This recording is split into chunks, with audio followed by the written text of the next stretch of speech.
Good afternoon. Thanks for joining Washington, D.C.-based Jennifer Schaus and Associates in our Get Farsighted in 2020 complimentary webinar series. As you know, the FAR, or Federal Acquisitions Regulations, is the rule book that the federal government must follow when making purchases. Our webinar series pulls from contracting experts to explain each part of the FAR. It is complimentary and recorded. We will post all the recordings on our website and YouTube channel, where we have over 300 government contracting webinars available for download. A special thanks to our webinar partner in the series, the National Veterans Small Business Coalition Education Foundation. Please visit their website to learn more about the organization. We would also like to thank our friends at Open the FAR for their sponsorship. If your organization is interested in sponsoring the series or one part, please contact hello@jenniferschaus.com. And now a little bit about us. We work with primarily large businesses to help them navigate the federal marketplace. We work with both product and service companies as well as software firms. Our clients span the globe and include publicly traded organizations in a variety of sectors. We provide market analysis reports, contract administration, contract vehicle assistance, and more. All of our services can also be built into a training course for your team. Learn more about us on our website. And now we would like to let you know about some ways to reach government and government contractors through us. We offer advertising and sponsorship opportunities through our weekly newsletter and also in our webinar series. For pricing or to place an order, please email us at hello@jenniferschaus.com. Also, our signature event on April 20th at the Kennedy Center is still on. The U.S. State Department will be available to meet with you, and we expect 150 federal contractors. We really hope to see you there. Now let's move on to learn a bit about today's speaker, William Randolph. You can find his contact information on the screen.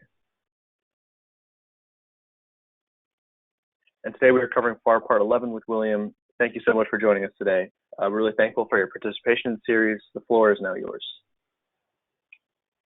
Thank you. Good afternoon, everyone. It is indeed a pleasure to be here, and we're going to spend a few minutes this afternoon, talking about FAR Part 11, describing agency needs. Next. So before we dive into FAR Part 11, describing agency needs, I think it's very, very important to make sure that we have a foundational review. And that foundational review is based on FAR Part 10, our previous FAR section that talks about market research. And as you all know, that's the process of gathering data, supplier capability, and the business practices around them.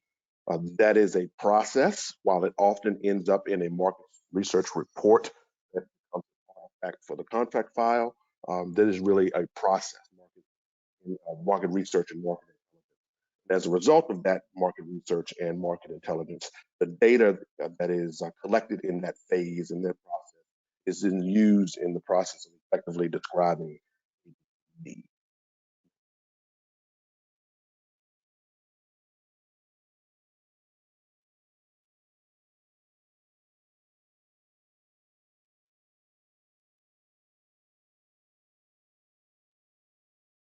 Next slide, please.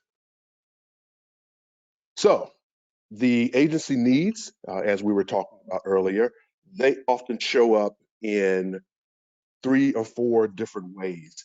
There are ideas and concepts, there are wants and needs from a mission perspective, as well as new capability in terms of R&D activities.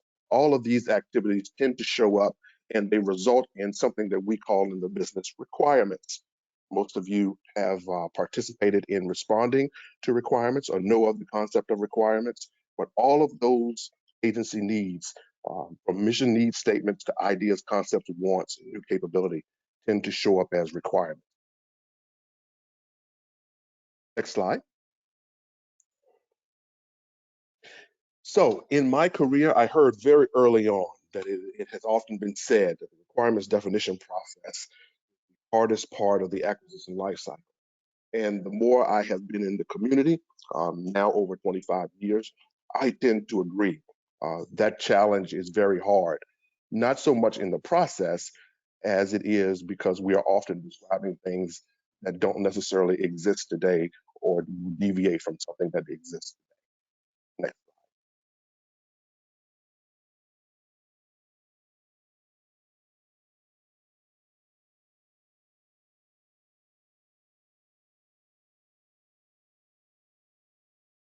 Agency needs, as we described earlier, are those wants, needs, and aspirations, new capability from whatever the mission happens to be. Those agency needs tend to show up as requirements. Those requirements are then turned into artifacts, concepts, documents that then are used to engage with and communicate effectively with industry.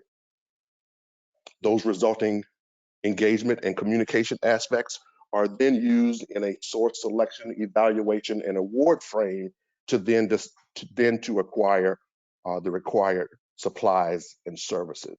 That is the framework of mission and agency needs turning into acquired supplies and services. Next. So FAR Part 11 is broken up into 8 subparts. And while FAR Part 11, from a comparison perspective, is one of the shorter sections, or shorter FAR parts of the FAR, it covers a very, very important aspect of determining agency or defining agency need. So in a quick succession, we're going to walk through a few of these subparts in each one of these, a few comments in each one of these subparts. Next. Oh, subpart 1, so 11.1, selecting and developing requirements documentation. There are 5 areas that I think in that subpart that I think are very, very important that I want to touch on quickly. First, in 11.101 is the order of precedence for requirements documents. There actually is guidance in the FAR that talks about the stated preference for performance-based documentation when describing agency needs. And this is compared to statement of work. So statements of objectives and performance work statements have a preference over statements of work. Next, subpart 103 talks about market acceptance. In market acceptance, there's actually a stated preference for commercial items as opposed to government-specific items. So when we're talking about things that we're requirements and documentation and defining needs in terms of in the marketplace, there's actually a stated preference in the FAR to describe things in a commercial item fashion. 11.104 is the subpart that talks about use of brand name or equal purchase descriptions. The concept there is to be careful.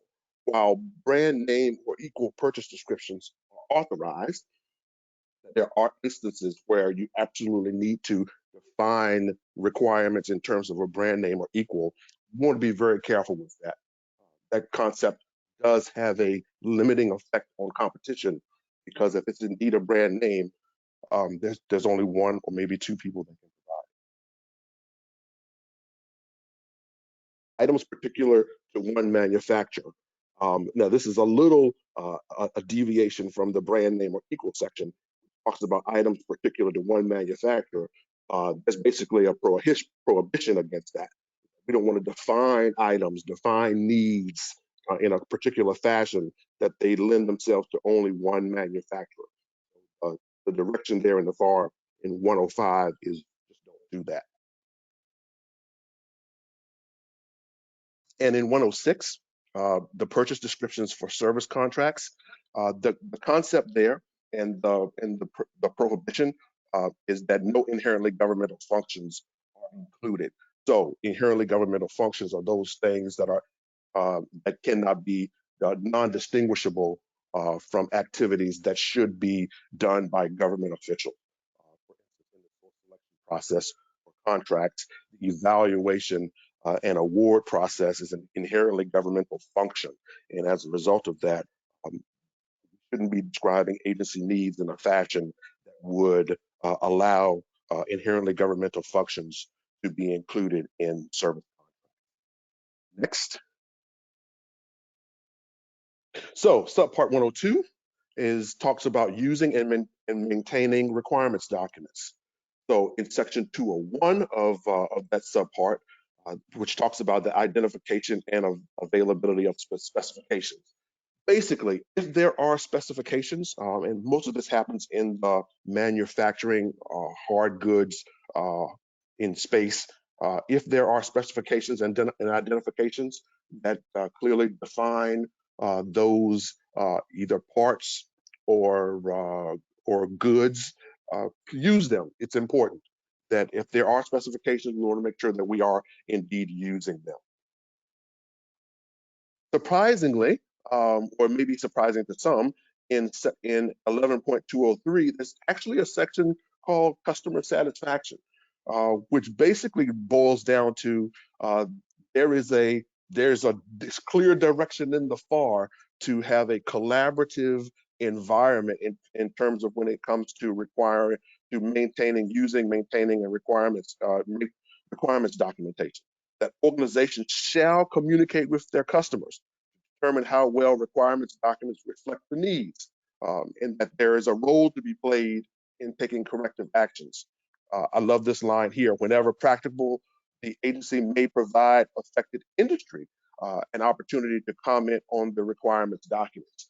So when you see draft RFPs, draft RFQs, this is really the manifestation of some of this guidance in 11.203 to make sure that the entire acquisition team has a role to play in the process.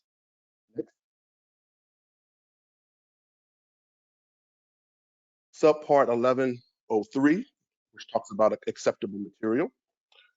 Here is the policy in 11.302 that talks about virgin materials, that agencies must not require virgin materials. When you think of virgin materials, think of wool, that whenever there's a need for fabric, that basically any wool could do, that we shouldn't be requiring virgin materials. That would be over and above the requirement, unless that virgin material is vital for the safety or meeting the performance requirements of the contract.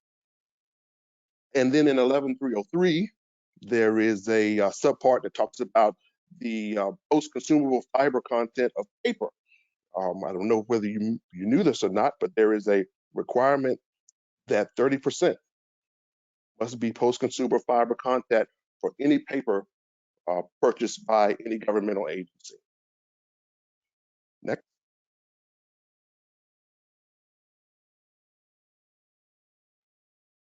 In subpart 11.4, where we talk about delivery of performance schedules, here is actual guidance in 11.402 that shares and suggests what things should be considered when you're designing or creating performance delivery and performance schedules.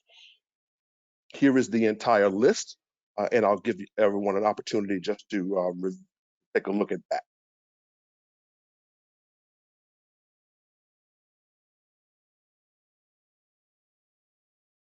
The ones that make sense, right off the bat, are the urgency of need and industry practices.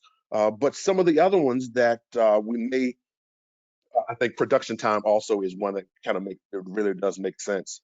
But you think about, like, for instance, in number 6, the capability of small business concerns.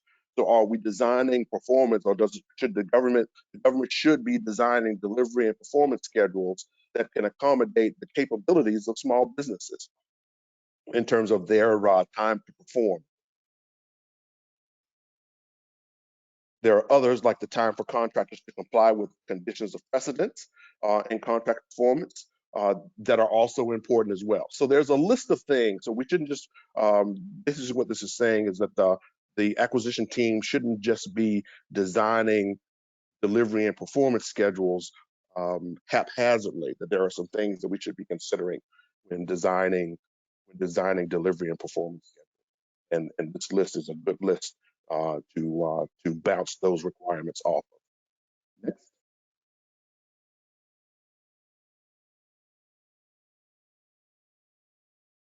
Subpart 5, so 11.5 talks about liquidated damages. In the concept of liquidated damages is the pre-negotiated compensation for harm if the contract doesn't go as originally designed. And the policy in 5.01 talks about the contracting officer must consider the potential impact of pricing, competition, and contract administration before using the liquidated damages clause. The part of the policy in Part B, which I think is probably the most important that we keep top of mind, is that liquidated damages are not punitive and are not negative performance incentives. They are truly designed to address and to compensate for harm that is caused by late delivery or untimely performance of a particular contract. Next.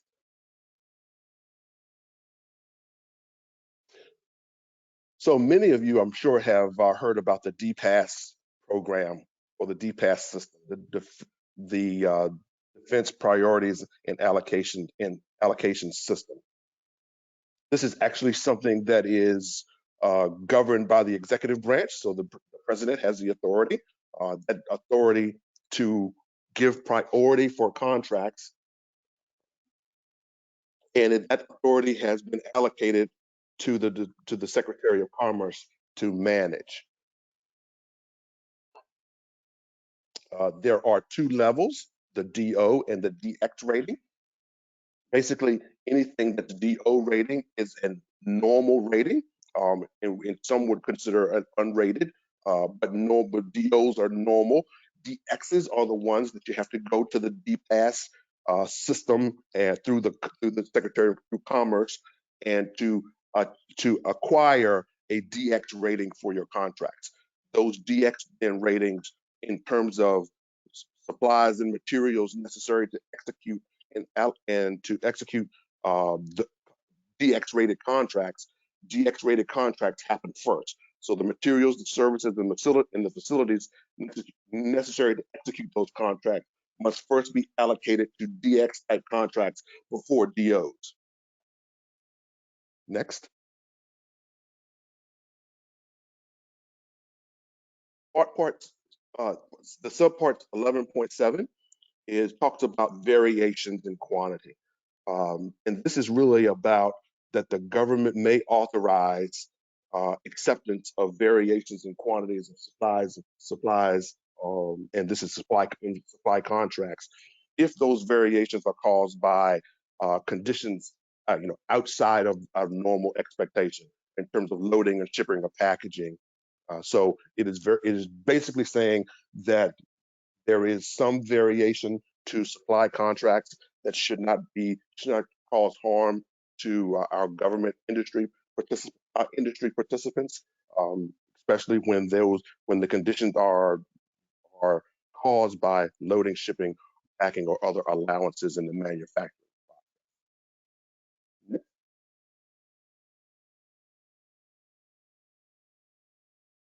process. The last, and then certainly not least, is the subpart 11.8, which is testing.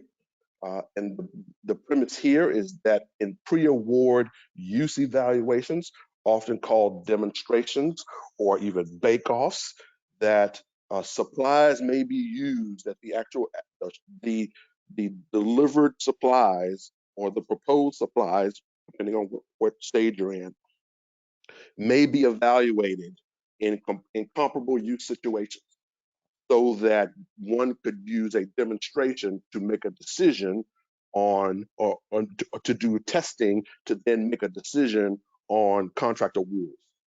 And then so you can rate proposals, determine technical acceptability, or otherwise evaluate proposals.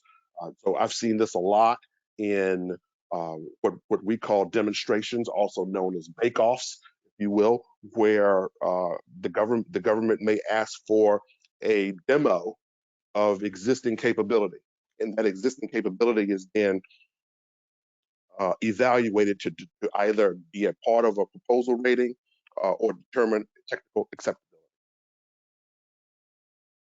Next. So again, based on those subparts and all of FAR Part 11, this is the guiding regulation that turns agency needs, mission needs, into requirements. As we talked about earlier, those requirements are then used to engage in market research activities, market engagement, market intelligence activities with industry, and to communicate effectively with industry.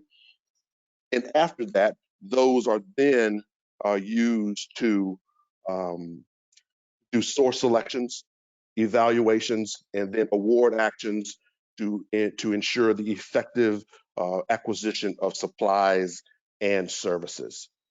That is the process. And again, a very short FAR section, but it covers a very critical aspect of the acquisition lifecycle. Because I do believe, as we talked about earlier, that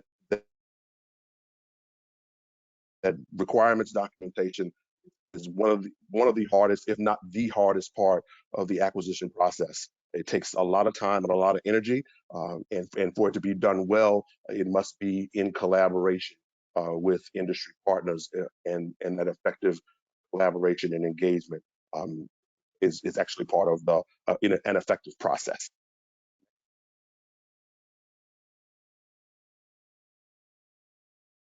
So, thank you very much for this opportunity. I really appreciate the time, and I welcome any follow-on engagement or activity on how the strategies to better define agency needs can be enhanced. I'm sure all of us are looking for better and more effective ways to communicate, to be in receipt of requirements, and to make sure that those requirements are reflected through mission needs, and allow us to respond to agency requirements in the most effective. Thank you very much. Thank you for joining. Thank you for a great presentation, William. And to our audience members, we thank you again for participating with us. If you have any questions about this specific part, please contact our speaker with the contact information you see on the screen here. And if you have any questions about federal contracting or need assistance with any of our services, please contact us directly. Thank you again for joining us, and this concludes today's webinar.